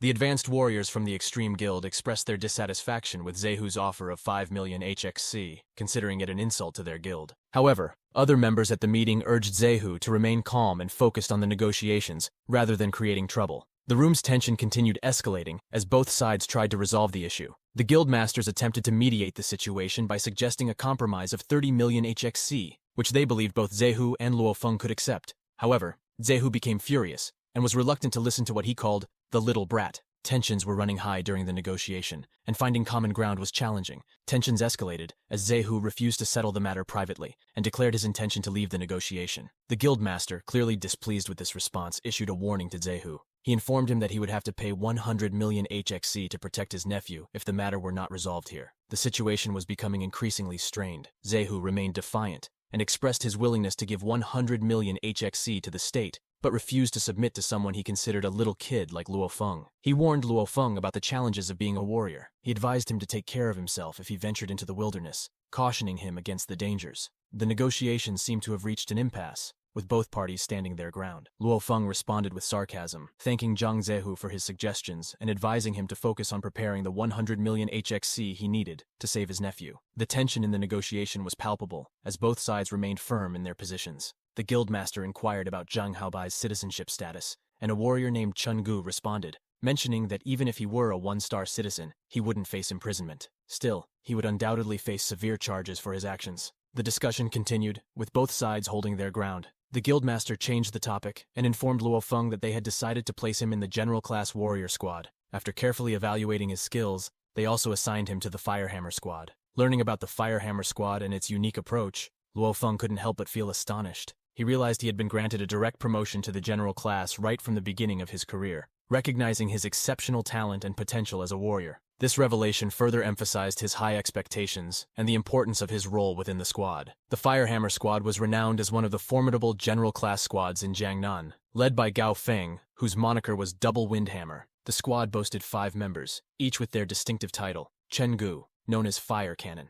Zhang Ke, who went by the name Iron Lance; the twin siblings Wei Qing and Wei Tie, collectively called the Twin Sickle Sword. This group of skilled warriors formed a powerful, cohesive team within the Jiangnan region. The guildmaster explained to Luo Feng that his placement in the Firehammer squad was due to his exceptional talents. The guild had a specific purpose in mind for him: to receive guidance and training from each of the 5 members of the squad. This arrangement was designed to help him further develop his skills and harness his potential under the tutelage of the squad's experienced and skilled warriors. Chen Gu conveyed to Luo Feng the expectation that he would have to prove himself when they faced monster extermination missions. The squad eagerly anticipated his performance in the upcoming month, holding high hopes for his abilities. Chen Gu also emphasized that while all squad members were prepared to contribute to Luo Feng's training and development, he would need to invest his efforts and dedication to make the most of this opportunity for growth and improvement. Chen Gu informed Luo Feng that the Firehammer squad was on a break, which meant that Luo Feng had ample time to focus on his training. He also inquired whether Luo Feng had brought his equipment with him. Luo Feng responded by explaining that he intended to purchase high-quality equipment, but their cost was beyond his current budget. He noted that he could only obtain a half-price discount if he accumulated 1 star worth of contribution points, making it clear that he had limited resources. Chen Gu offered reassuring support to Luo Feng by assuring him that he would assist in acquiring the necessary equipment and weapons. Unlike training materials, there were no restrictions or limits on purchasing these items, providing some relief to Luo Feng. Upon returning home, Luo Feng began his dedicated training with the sword skill, a challenge that no one had ever fully mastered. As he opened the training tome, the first lesson emphasized the importance of speed and martial skills, emphasizing that in all forms of combat, nothing was more unbeatable than speed. This critical lesson began his journey to master the 9-tier Thundersword skill. The training tome's lesson emphasized a fundamental truth in combat. Even if a warrior possessed only a fraction of their opponent's strength, as long as they had superior speed, they could exploit that advantage to devastating effect. Speed could enable a warrior to execute attacks so swiftly that their opponent wouldn't have time to react, potentially allowing them to hinder their adversary before realizing what had happened, such as slitting their opponent's throat. The training lesson delved into mass and energy equivalence, referencing Einstein's famous formula, MC2. It explained that, in terms of a blade's offensive power, it could be equated to 0, 5 mv2. In simpler terms, if the mass of the blade remained constant, increasing the speed of the edge would result in a significantly higher amount of energy being imparted to it. This understanding emphasized speed's critical role in enhancing a blade's destructive potential in combat. The training lesson further emphasized the significance of speed, by explaining that when it reached a certain threshold, even a water jet could slice through steel beams, and even a seemingly fragile material like paper could cut through metal. This underscored the notion that speed became an unbeatable and potent force in any combat scenario when taken to an extreme. Numerous great warriors throughout history have recognized the concept of speed, but only a select few have successfully harnessed this formidable power. The 9-tier Thunder Sword, crafted by the Thundermaster, was renowned for its capacity to wield the world's fastest blade. Possessing this sword enabled its wielder to attain the world's highest speed, thereby bestowing them the title of the world's most robust individual. It was a testament to the extraordinary capabilities that could be unlocked through the mastery of speed in combat. The 9-tier Thunder Sword was a comprehensive package encompassing various critical components for a warrior's development. It included a complete set of light stream stances, a full set of 9-tier Origin Muddle Tao Yin skills, and a set of Thunder Sword sword skills. This combination of techniques and skills made it an incredibly potent and versatile resource for a warrior looking to master the art of combat. The Tao Yin skill held a foundational and critical role among the various skills included in the 9-tier Thunder Sword. This skill was designed to teach warriors essential techniques for channeling their cosmic energy effectively. It played a pivotal role in determining the speed at which a warrior could absorb cosmic energy. This factor directly impacted their ability to coordinate and execute the Thunder Sword's techniques and sword skills precisely and efficiently. While Tao Yin skills were essential for mastering cosmic energy control regarding sword skills and stances, there was no shortcut. Practice was the key to improvement. Achieving proficiency and mastery in these areas required relentless and dedicated practice, allowing warriors to refine their techniques, enhance their precision, and ultimately become more skilled and formidable in combat. With the newfound knowledge and understanding of the Thunder Sword techniques, Luo Feng embarked on a dedicated practice regimen using his Blood Shadow combat sword. This particular weapon possessed specific dimensions: a total length of 101 centimeters, a blade length of 78 centimeters, and a blade width 5.2 centimeters. These details were crucial as he honed his skills and strived to become proficient in sword combat. Luo Feng's Blood Shadow combat sword was finely crafted and made from a high-quality chromium alloy. Despite the discount, its price was still significant, amounting to approximately 3 million currency units. Additionally, the sword possessed considerable weight, measuring in at a substantial 112 kilograms, which made it quite challenging to handle and wield effectively. Luo Feng was determined to dedicate himself to practicing the Thunder Sword skills using his Blood Shadow combat sword. As he wielded his sword, he recalled and applied the valuable lessons he had learned from the Thunder Sword tome, striving to master the techniques and attain the highest level of skill and precision in his swordsmanship. In the context of wielding a weapon at full strength, an average person would typically utilize 100% of their power in a single strike. However, the scenario differed significantly for those who had mastered the 9-tier Thunder Sword techniques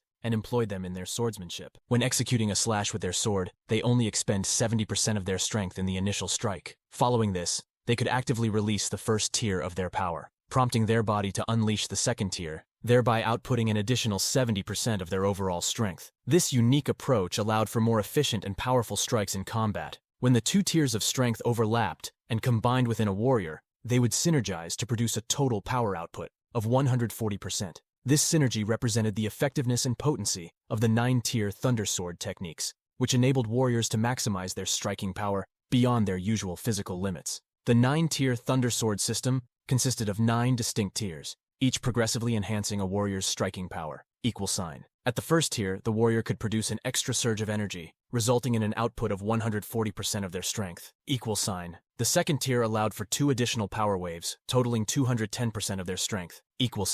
Progressing to the third tier enabled 3 extra energy surges, resulting in an output of 280% of their strength.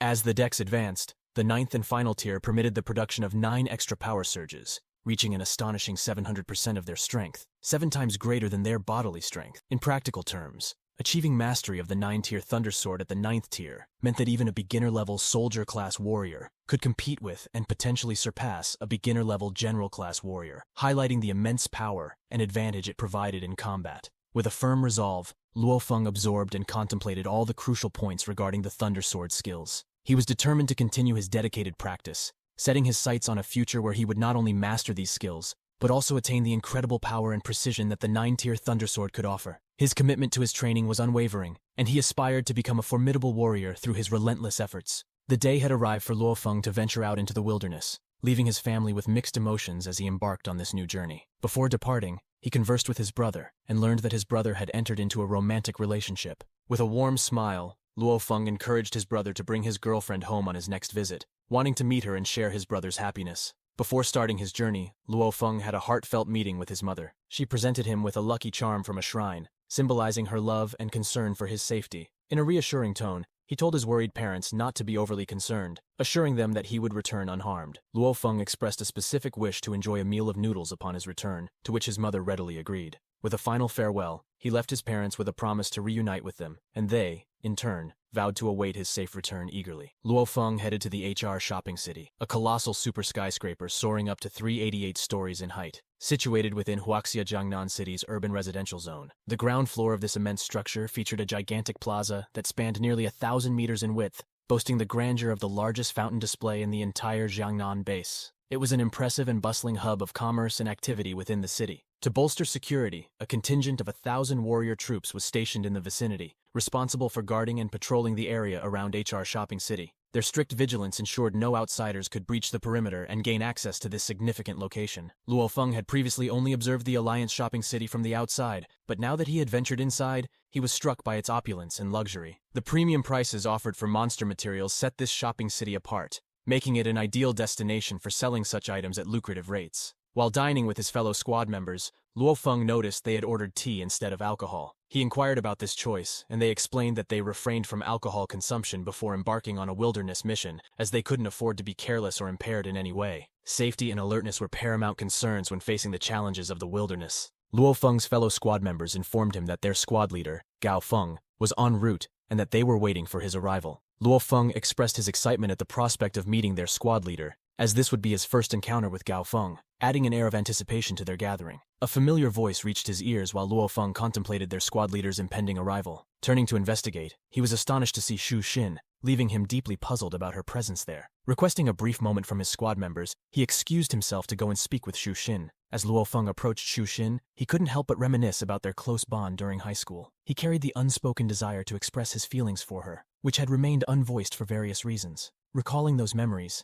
he realized how Xu Xin had brought vibrancy and joy into his life during their school years, adding a depth of sentiment to their connection. Amid their unexpected reunion, Luo Feng reached out to Xu Xin. Her surprise was evident as she questioned his presence there, prompting him to explain that he was attending a pre-expedition meeting. Xu Xin then shared that she was a part-time manager at the location. Despite their happiness at reconnecting, an undeniable sense of awkwardness lingered between them. As the conversation continued, Xu Xin recollected the exclusive nature of the place, where only warriors were permitted. This realization led her to inquire whether Luo Feng had become a warrior. In response, Luo Feng confirmed his new status as a warrior and revealed his upcoming journey into the wilderness, providing Xu Xin with an understanding of his chosen path. With the call from his squad indicating the arrival of their leader, Luo Feng regretfully informed Xu Xin that he had to depart. However, he assured her that they would cross paths once more. Xu Xin reciprocated this sentiment, mentioning her weekend shifts at the Alliance Shopping Center, which held the promise of future meetings. Luo Feng left with a final pledge that they would reunite shortly. Following their departure from the HR Shopping City, Luo Feng and his squad commenced their journey toward the wilderness zones. Their leader, Gao Feng, decided to halt at the warrior supply base and take a break until nightfall. Curious about the timing, Luo Feng questioned the rationale behind departing in the darkness of night. To address Luo Feng's confusion, Chen Gu provided a clear explanation. He pointed out that daytime travel could be uncomfortable due to the scorching heat, making nighttime a more suitable option in excellent conditions. Additionally, the squad carried 60 kilograms of supplies, which factored into their decision to embark on their journey under darkness. Gao Feng outlined their initial destination, a small town situated 1,800 kilometers away, and estimated it would take 3 days to reach there. He advised Luo Feng, emphasizing the importance of keeping pace with the squad during the journey, ensuring they could proceed efficiently together. Luo Feng assured him, firmly stating his commitment to keeping up with the squad. He was determined to avoid burdening the team, emphasizing that he was dedicated to contributing positively to their mission, rather than hindering their progress. As they continued their journey, they unexpectedly encountered Zhang Zehu approaching them. Zhang Zehu appeared surprised by the encounter. Seeing Zehu's injuries, Chen Gu couldn't resist a bit of teasing as he inquired about what had caused him to sustain such significant harm. Zhang Zehu, not particularly fond of the question, dismissed his injuries as mere scratches,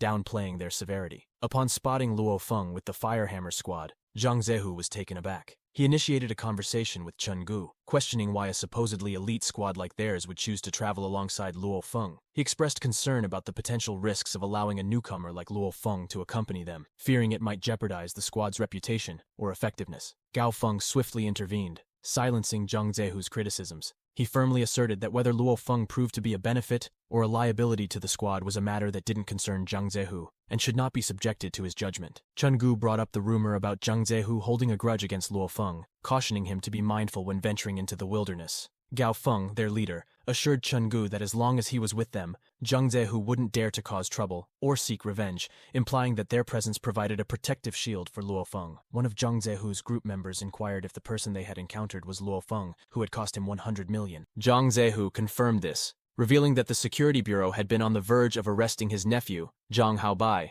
because of Luo Feng's actions. To prevent this arrest and secure his nephew's status as a one-star citizen, Zhang Zehu had to expend 100 million credits. Zhang Zehu recounted the fear in Zhang Haobai's eyes during that ordeal, a memory that left him sorrowful. He solemnly promised himself that now that Luo Feng had entered the wilderness, he wouldn't return without exacting some form of retribution, vowing to harm Luo Feng if he couldn't kill him outright. As the Firehammer squad prepared for their journey, their leader asked Chen Gu for a box to carry. Chen Gu complied with the request and expressed his gratitude for the assistance provided by their leader. Luo Feng inquired about the box's contents, and Chen Gu explained that it contained a 12.7 mm M18, a firearm with an adjustable fire rate ranging from 50 to 100 rounds per minute. Luo Feng questioned why they weren't opting for the M61 Vulcan, which he considered the best weapon for killing monsters. Chen Gu explained that while the M61 Vulcan was indeed mighty, with a fire rate of 7,000 rounds per minute, it was impractical for their wilderness expedition. Each bullet for the M61 Vulcan weighed approximately 50 grams, and if they were to carry 10,000 shells,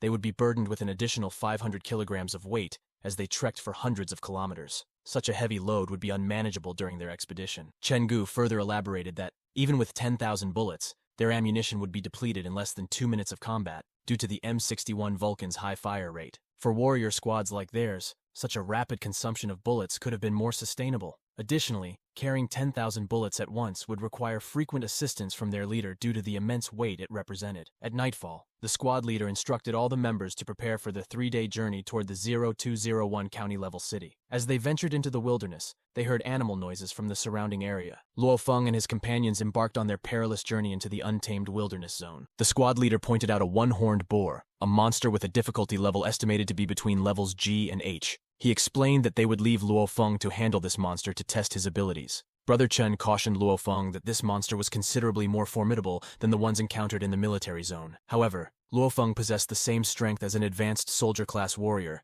and should have no trouble defeating this creature. However, Chen was concerned about Luo Feng, feeling that it might be unfair for him to debut with such a dangerous monster as the one-horned wild boar. Wei Ti agreed with the squadmaster's decision, acknowledging the monster's danger, but believing that Luo Feng could handle it. Jiang Kai, however, shared some worry, considering it Luo Feng's first time venturing into the wilderness. Wei Qing emphasized that even if it was Luo Feng's first time, he needed to prove himself and not become a burden to their squad. The squad leader silenced the discussion, instructing everyone to observe the fight quietly. The battle commenced as the one-horned wild boar spotted Luo Feng and charged toward him with impressive speed. Unlike the H-level monsters, this boar displayed cunning behavior. Initially, it pretended to be a weaker creature, attempting to deceive Luo Feng. Luo Feng keenly observed the boar's odd behavior and was determined to make a strong impression on his wilderness debut. As the crafty monster charged again, it attempted to strike Luo Feng with its tail. Luo Feng remained vigilant, fully aware that the boar was attempting to deceive him and lure him into attacking its tail. Thanks to his training with the 9-tier Thundersword, he possessed remarkable agility, allowing him to defend against the tail attack with incredible speed. As the battle continued,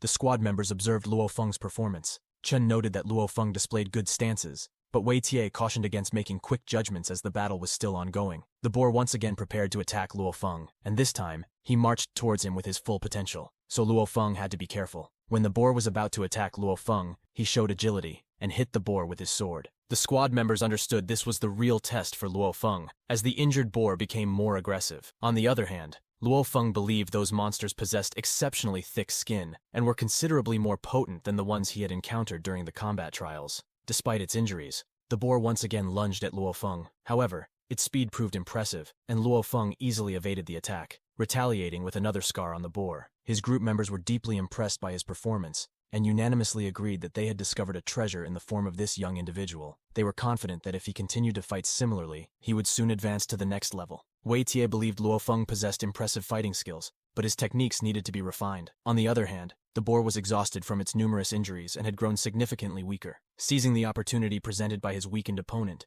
Luo Feng launched a final, decisive attack with his sword, ultimately ending the monster's life. Returning to his captain, Luo Feng received appreciation for his excellent job. He then offered the wild boar's horn to his captain, who declined to accept it, asserting that Luo Feng had slain the boar, and thus, the spoils rightfully belonged to him rather than the captain. Chen informed him that he could sell the horn to the dojo for 3,000 contribution points, and if he could sell it to the Underground Alliance, he could fetch 5,000 points. Wei Tia told Luo Feng that his accomplishments today might be attributed to luck. While acknowledging Luo Feng's skill, Wei Ti pointed out that his effectiveness remained relatively low. Chen didn't appreciate Wei Ti's criticism and believed they should encourage the new kid. Nevertheless, Luo Feng didn't take any offense to Ti's words. Instead, he asked him to guide him in improving his skills in the future. Wei Tia agreed and assured Luo Feng that he would be able to witness him facing A-level monsters in battle. Upon hearing Luo Feng's response, Chen admired his humility. The group captain shared a similar sentiment, believing that Luo Feng embodied the ultimate warrior's attitude: humility, confidence, and generosity. He expressed his hope that Luo Feng would go on to achieve extraordinary feats. Soon, their path crossed with a level F tiger cat, a swifter and more ferocious creature than the wild boar they had previously faced. This time, Wei Ti expressed his desire to handle the tiger cat himself, to impart some lessons on speed to Luo Feng. The tiger cat lunged at Wei Ti, but he swiftly dispatched it in a single precise strike to its stomach. This display of speed and skill left Luo Feng in awe, making him realize that he had a long way to go before reaching Wei Ti's level of expertise. Wei Ti took a moment to explain to Luo Feng that his powers might be less than Luo Feng's, but he had managed to defeat the cat in a single strike because he knew about the creature's vulnerabilities. Wei Ti elaborated that identifying their weaknesses was the first step in defeating such monsters. Four-legged beasts like the tiger cat had multiple vulnerable points, including their eyes, mouth, and throat as the primary targets. Their stomach was another susceptible area, followed by their necks as a last resort. Understanding and exploiting these weak points was crucial for success in battle. Luo Feng countered, expressing concern that monsters would always guard their weaknesses, making it difficult for anyone to exploit those vulnerable points.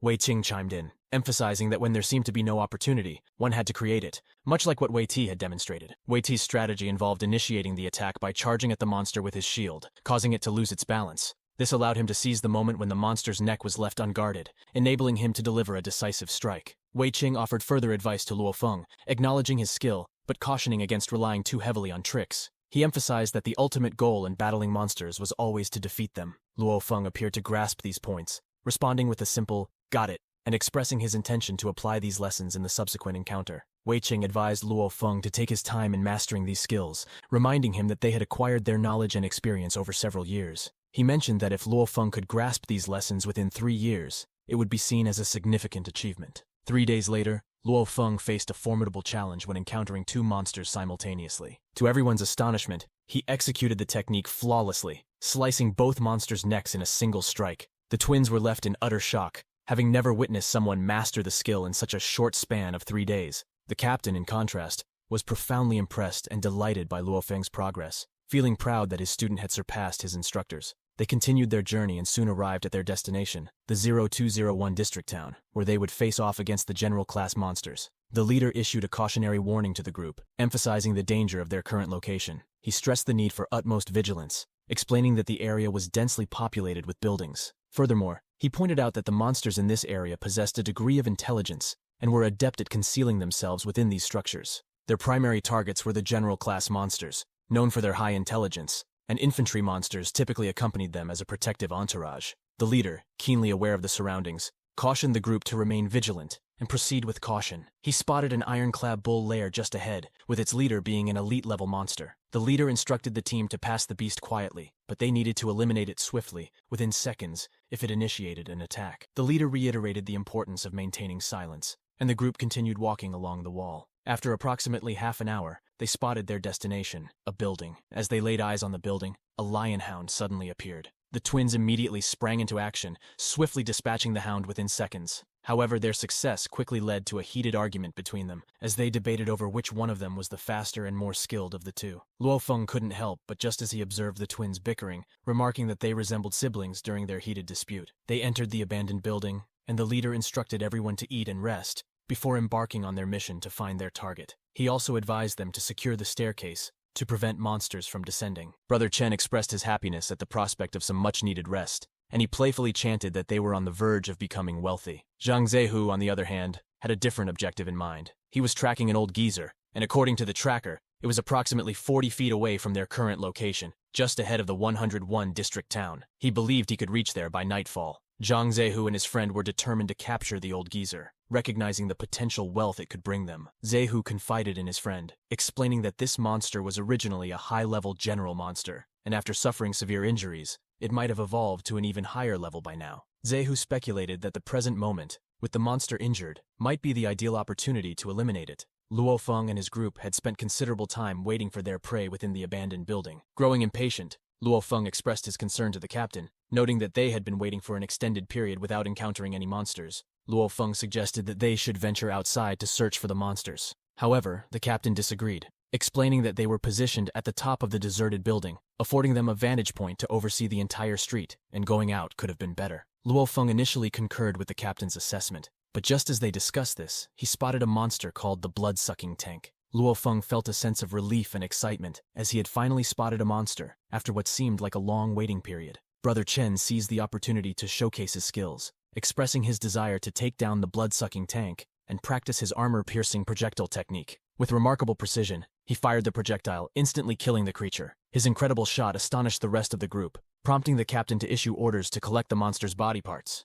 The team worked together to eliminate the infantry monsters and retrieve the body parts of the blood-sucking tank. The leader appreciated everyone's efforts after their successful encounter and stressed the need for even more challenging work the following day. At that moment, Luo Feng received a call from his brother, prompting him to inform his companions that they should celebrate, as he would be returning soon. Luo Feng's brother shared some joyous news. The girl Luo Feng liked had agreed to be his girlfriend. This brought immense happiness to Luo Feng, who responded by expressing his eagerness to arrange their wedding shortly. Luo Feng inquired about their parents, and his brother reassured him that they were doing well. Luo Feng then asked his brother to take good care of their parents and promised to do everything he could to ensure their family's happiness. Not too far from the Firehammer group, Zhang Zehu received a message about another small team hunting in the same area. Zehu brushed off any concerns about small teams and boldly declared that he would resort to robbery if he encountered them. On the second day, the Firehammer squad continued their search for general-class monsters. They grew increasingly frustrated because these monsters were typically accompanied by other creatures, making taking them down with a single shot impossible. Consequently, they had to exercise patience and wait for the opportune moment to strike. After just a few minutes, they heard Luo Feng's call. He had located a twin-tailed monster, a general-level tiger cat, usually accompanied by 10 or more infantry monsters. Given that it was a relatively more accessible target, the leader quickly ordered the team to prepare and go after the beast. The leader provided the group with a detailed attack plan. He explained that he would focus on the general-level tiger cat, while the other team members would handle the accompanying infantry monsters. The leader ordered that no one should open fire in the valley, as it would risk attracting additional monsters. He also emphasized that in the event of any adverse situation, the team's priority should be to retreat and ensure their safety. As they launched their attack on the monster, Zhang Zehu, who happened to be nearby, couldn't help but wonder why he kept running into them. On the other hand, his teammates saw their encounter with Zehu as a stroke of luck for their group. The Firehammer squad exhibited courage as they fought fiercely against the Tiger Cats. Upon successfully eliminating the leader cat, the captain ordered the team to target the remaining cats and exterminate them all. Luo Feng was valiantly battling when he found himself in a precarious situation, with an impending attack from behind. Fortunately,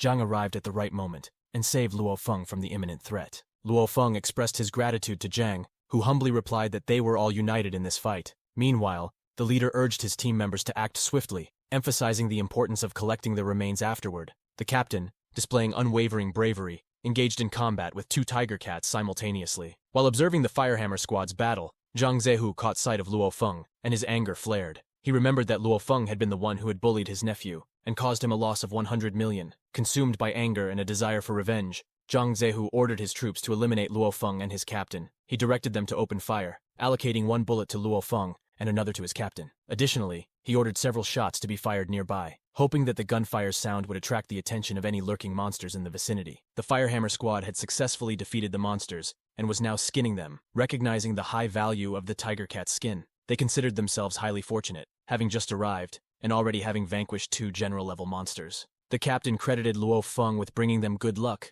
and Chen suggested they all express their gratitude to him, since he had been instrumental in recruiting Luo Feng to the squad. Zhang interjected humorously, remarking that Chen seemed to have forgotten that he had also been there, so he deserved some credit. With his heightened sense of hearing, Luo Feng detected faint vibrations from a distance. However, he quickly realized that these vibrations were the sounds of sniper bullets approaching, moving at a speed 10 times faster than the capacity for reflexes to react. Luo Feng initially believed he couldn't evade the oncoming bullets, and it seemed like his demise was imminent. However, his inner strength surged to its absolute limits at that critical juncture. The golden globe in his mind exploded madly, forcing his psychic energy to erupt, and the knife in his hand cut the bullet. In a remarkable display of skill and strength, Luo Feng unleashed his level 1 Thunderslash technique and showcased his heightened power, successfully slicing the bullet in half. He realized that the days of practice with the level 9 Thunder Slash had finally paid off. Simultaneously, the bullet intended for their captain, Gao Feng, missed its mark and struck Zhang's arm instead, causing him intense pain. Zhang cried out in agony as his arm was brought to the ground by the impact.